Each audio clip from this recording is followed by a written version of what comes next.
Bismillahirrahmanirrahim. Assalamualaikum warahmatullahi wabarakatuh. Perkenalkan, nama saya Siti Nuranisa Padu dari kelas 1E dengan NIM 151423094. Pada kesempatan kali ini saya akan membuat video presentasi untuk memenuhi tugas manajemen kelas dengan materi pengaturan ruang kelas oleh dosen pengampu Bapak Dr. Rustam I. Husain SAG MPD.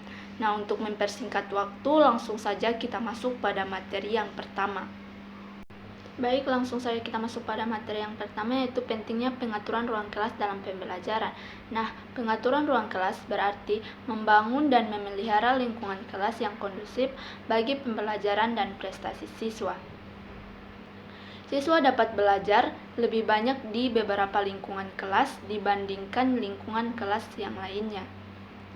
Tata ruang kelas merupakan kegiatan yang terencana dan sengaja dilakukan oleh guru atau dengan tujuan menciptakan dan mempertahankan kondisi yang optimal sehingga diharapkan proses belajar mengajar dapat berjalan secara efektif dan efisien sehingga tercapai tujuan pembelajaran.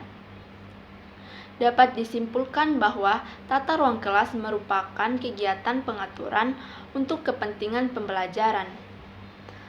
Nah, agar tercipta suasana belajar yang menggairahkan, perlu diperhatikan pengaturan atau penataan ruang kelas untuk belajar. Penyusunan dan pengaturan ruang belajar hendaknya memungkinkan anak duduk berkelompok dan memudahkan guru bergerak secara leluasa untuk membantu siswa dalam belajar. Baik, langsung saja kita masuk pada materi yang kedua, yaitu menciptakan lingkungan yang kondusif untuk belajar.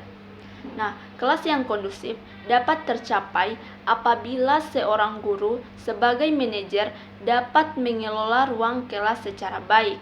Selanjutnya, Mutor 2013 menjelaskan bahwa guru sebagai seseorang manajer harus membekali diri dengan kemampuan konseptual berkaitan dengan planning, organizing, actuating, dan controlling, serta kemampuan sosial yang mengatur tentang hubungan manusiawi sehingga mampu menerapkan gaya kepemimpinan yang tepat dan berbagai situasi dan kondisi yang dapat mendukung dalam pelaksanaan program yang dijalankan.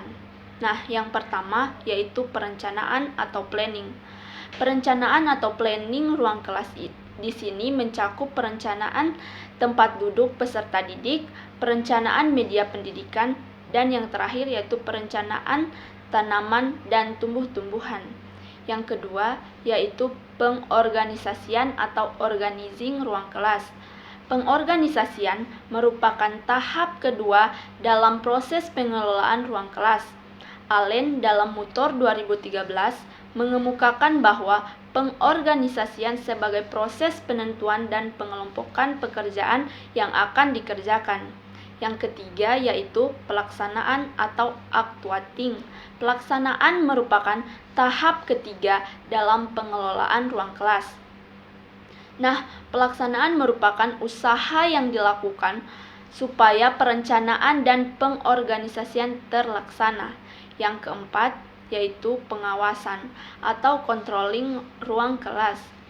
Nah, pengawasan merupakan tahap akhir dalam proses pengelolaan ruang kelas supaya hasilnya efektif dan efisien.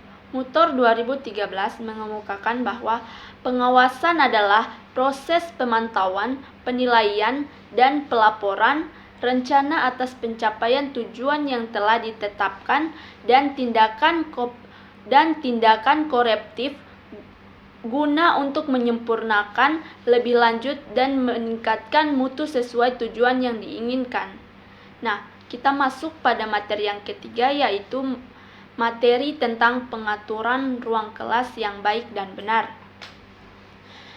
Nah, salah satu unsur dari pengelolaan kelas adalah penataan kelas. Penataan kelas memerlukan perhatian dan perencanaan yang sungguh-sungguh dalam proses pembelajaran.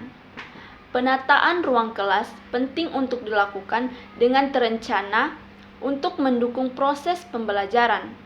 Aktivitas anak aktivitas anak didik dan mobilitas belajar sangat tinggi, di mana anak didik dituntut untuk belajar mandiri, mengerjakan tugas, mengambil dan mengembalikan bahan belajar, menyimpan alat, melakukan pengamatan baik secara individual maupun kelompok. Semuanya dilakukan secara terarah dan tidak diawasi guru secara terus-menerus. Nah, untuk pengertian pengelolaan kelas sendiri yaitu pengertian pengelolaan kelas adalah suatu usaha yang dilakukan oleh penanggung jawab kegiatan pembelajaran dengan maksud agar tercapai kondisi optimal sehingga dapat terlaksana kegiatan belajar sebagaimana yang diharapkan. Atau pengelolaan kelas adalah suatu keterampilan untuk bertindak dari seorang guru berdasarkan atas sifat-sifat kelas dengan tujuan menciptakan situasi pembelajaran ke arah yang lebih baik. Selain itu, kursi dan meja peserta didik dan guru juga perlu ditata sedemikian rupa sehingga dapat menunjang kegiatan pembelajaran yang dapat mengaktifkan peserta didik, yakni memungkinkan hal-hal yang pertama yaitu aksesibilitas. Peserta didik mudah menjangkau alat atau sumber belajar yang tersedia. Yang kedua yaitu mobilitas. Peserta didik dan guru mudah bergerak dari satu bagian ke bagian yang lain di dalam kelas. Yang ketiga yaitu interaksi. Memudahkan terjadinya interaksi antara guru dan peserta didik maupun para peserta didik itu sendiri. Yang keempat yaitu variasi kerja peserta didik. Memungkinkan peserta didik bekerja sama secara perseorangan, berpasangan, atau kelompok. Lingkungan fisik dalam ruangan kelas dapat menjadikan belajar aktif. Dekorasi interior kelas perlu dirancang yang memungkinkan peserta didik belajar secara aktif, yakni menyenangkan dan menantang. Kegiatan belajar peserta didik perlu diciptakan yang memungkinkan peserta didik dapat mengembangkan potensi secara optimal.